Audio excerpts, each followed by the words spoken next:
From the Global Times, I am Mulan. Welcome to the GT Podcast with Mulan, a one-stop shop for the Global Times take on top China and global news.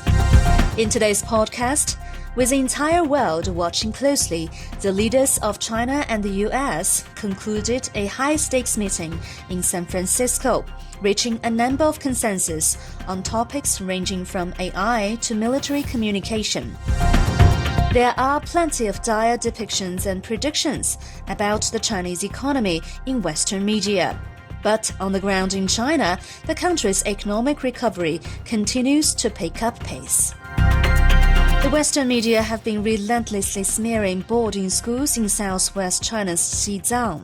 But in fact, these schools paved the way, the only way, for local children to fulfill their dreams. The US and the UK like to lecture others on human rights, but they have an appalling track record in the regard.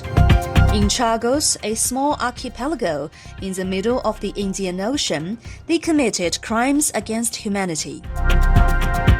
Digital artwork on display in the US city of Boston has wowed local residents and let them experience Chinese history and culture.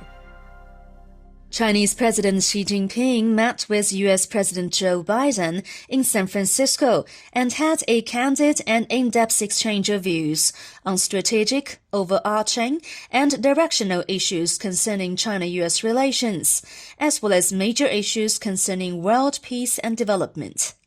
The two sides agreed to promote and strengthen dialogue and cooperation in various fields, including establishing an intergovernmental dialogue on artificial intelligence, setting up a China-US Drug Control Cooperation Working Group to carry out drug enforcement cooperation, resuming high-level military-to-military communication, China-US Defense Department working meetings, China-US Military Maritime Security Consultation Mechanism meetings based on equality and respect, and conducting China-US military regional leaders' conversations. They also agreed to significantly increase flights early next year, expanding exchanges in education, international students, youth, culture, sports, and business circles, among others.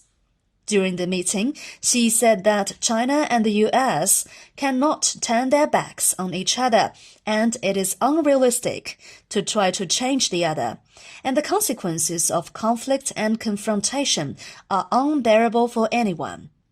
As long as both sides adhere to mutual respect, peaceful coexistence, and win-win cooperation, it is entirely possible to transcend differences and find the correct way for the two major countries to coexist, Xi said. The meeting, the first in a year for the two leaders, was closely watched around the world, as many hoped for the two world's biggest economies to stabilize bilateral ties and cooperate on pressing global issues, ranging from economy to climate change. Here's a familiar saying.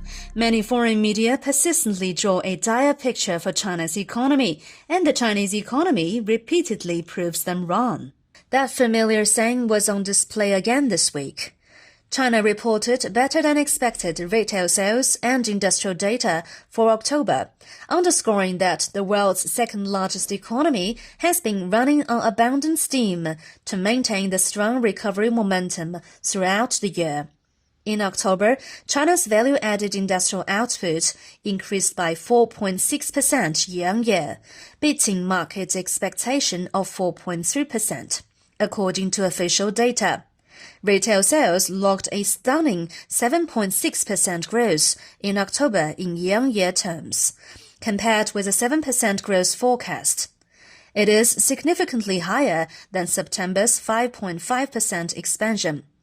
The better-than-expected data was seen by analysts and officials as offering insights into the resilience of the economic recovery in the fourth quarter, as well as the soundness of economic fundamentals that would pave way for an upbeat economic start-off next year.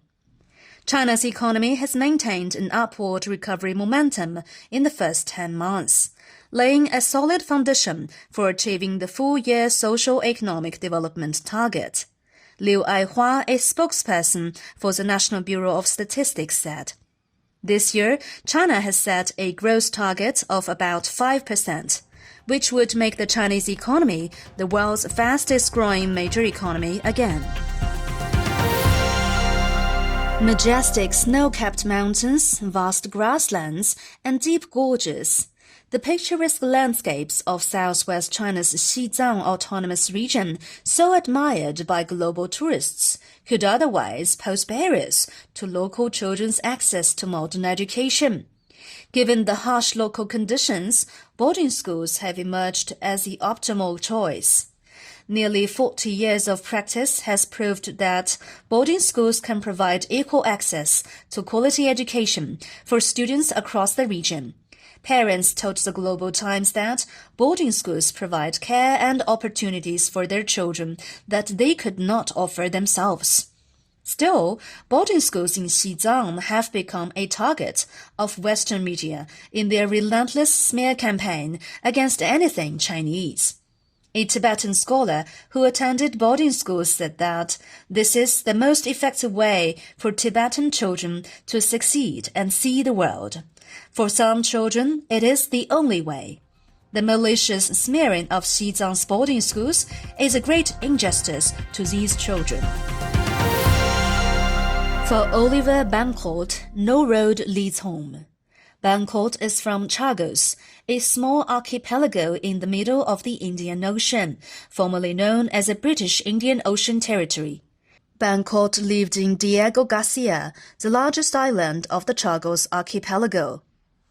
More than 50 years ago, Bancourt and his family, together with other inhabitants, were forcibly relocated over 2,000 kilometers away to Mauritius by the UK government to accommodate a US Navy base.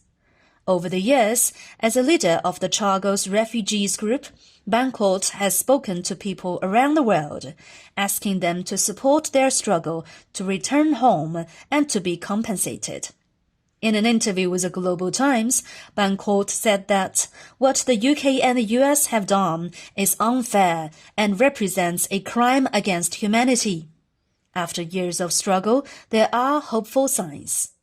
Last year, the UK and Mauritius opened negotiations, and the US, which had tried to ignore the matter in the past, has changed its position to say that they regret what happened to our people. That means that things are moving forward, she said. With a smart wristband and a mobile phone, Amaris Malfa, a young Bostonian, walked into the ancient Chinese painting, An Era in Jingling, and even interacted with the people depicted therein. This is amazing. It is so vivid and vibrant, like a moving painting, Malfa said. I really wish my fiancé could have seen it. The digital artwork An Era in Jingling, which enables visitors to physically immerse themselves in the dynamic cityscape of Jingling, the ancient name of Nanjing, and wander in real time through the historical city from China's Song dynasty lasting from 960 to 1279, has wowed many U.S. visitors at the See Nanjing Cultural Exhibition at the Faneuil Hall Marketplace in Boston, Massachusetts. Saying it's believing and being part of it allows the overseas audiences to have a better and deeper understanding of the cultural heritage of Jingling and what people's lives looked like dating back 1,000 years ago. Eileen, who led the team to develop this digital exhibition, told the Global Times. That's all for this edition of the GT Podcast with Mulan. Make sure to follow the Global Times on Twitter and Facebook to stay tuned. You can also check out our podcast, articles, and much more on our website at globaltimes.cn. Thank you.